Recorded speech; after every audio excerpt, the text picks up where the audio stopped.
Welcome to India next. Vijayawada వరద ప్రభావిత ప్రాంతాల్లో మరోసారి మంత్రి నారాయణ పర్యటించారు. కండ్రికల్లో జరుగుతున్న పారిశుద్ధ్య పనులను పరిశీలించారు. అనంతరం మంత్రి స్వయంగా ఇళ్లలోకి వెళ్లి బాధితులను పరామర్శించారు. విజయవాడలో పరిస్థితి మెరుగుపడిందని మంత్రి తెలిపారు. ఫైర్ ఇంజిన్లతో ఇళ్లను శుభ్రం చేస్తున్నామన్నారు. మళ్లీ వరద అంటూ తప్పుడు ప్రచారం వైకాపా కుట్రగా అనుమానిస్తున్నామన్నారు. దీనిపై డీజీపీకి ఫిర్యాదు చేశామని నారాయణ తెలిపారు. చంద్రబాబు పాలన దక్షత చూసి ఓర్వలేక వైకాపా తప్పుడు ప్రచారం చేస్తుందని మండిపడ్డారు.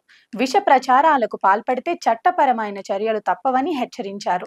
ఆంధ్రప్రదేశ్ ప్రభుత్వం వరదల విషయంలో చాలా సీరియస్ గా ఉంటుంది.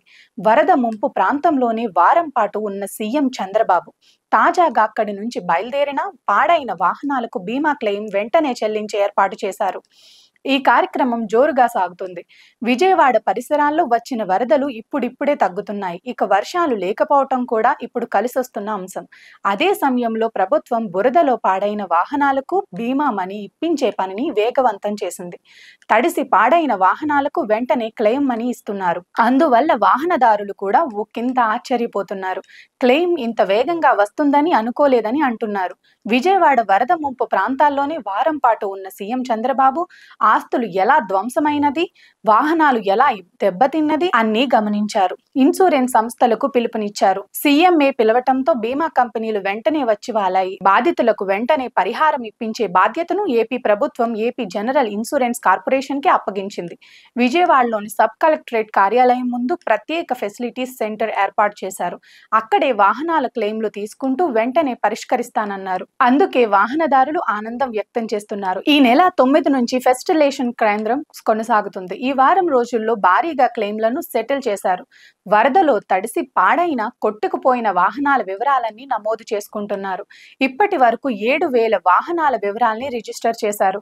వీటిలో 2,000కు పైగా క్లెయిమ్లను పరిష్కరించారు. అయితే థర్డ్ పార్టీ క్లెయిమ్లను మాత్రం వెంటనే పరిష్కరించట్లేదు. వాటిని రికార్డ్ చేసి అధికారులకు రిపోర్ట్ ఇస్తున్నారు. వెంటనే క్లెయిమ్ లభించని వారి వాహనాలకు సంబంధించి ఆ వాహనం ఉన్న ఇంటికి సర్వీస్ మ్యాన్ ని ప్రభుత్వం పంపుతుంది. ఆ మెకానిక్ వాహనాన్ని పరిశీలించి నష్టాన్ని అంచనా వేస్తారు. ఆ తర్వాత బీమా క్లెయిమ్ సెట్ చేసి మనీని బాధితుడి బ్యాంక్ అకౌంట్ లోనే వేస్తారు. మాక్సిమం 10 రోజుల్లో ఈ సెటిల్మెంట్లు పూర్తయ్యేలా చేయాలని సీఎం ఆదేశాలు ఇచ్చారు. అందువల్ల రోజు రోజుకు క్లెయిమ్ సెటిల్మెంట్ల సంఖ్య పెరుగుతుంది. ఈ ప్రక్రియ త్వరగా పూర్తయితే వరదలతో నష్టపోయిన విజయవాడ వాసులకు ఇదొక చిన్న ఉపశమనం లాగా ఉంటుంది. పాడైన వాహనాలను వెంటనే బాగు చేసుకుంటారు. మళ్ళీ తమ రోజువారీ పనుల్లో నిమగ్నమవుతారు. ప్రభుత్వ ప్రయత్నాలు అందుకు అనుకూలంగానే ఉన్నాయి. ప్రతిపక్షాలు కూడా చేరువ చూపిస్తే వరద సహాయక చర్యలు, ఇలాంటి బీమా సమస్యలు మరింత త్వరగా సెటిల్ అవుతాయి.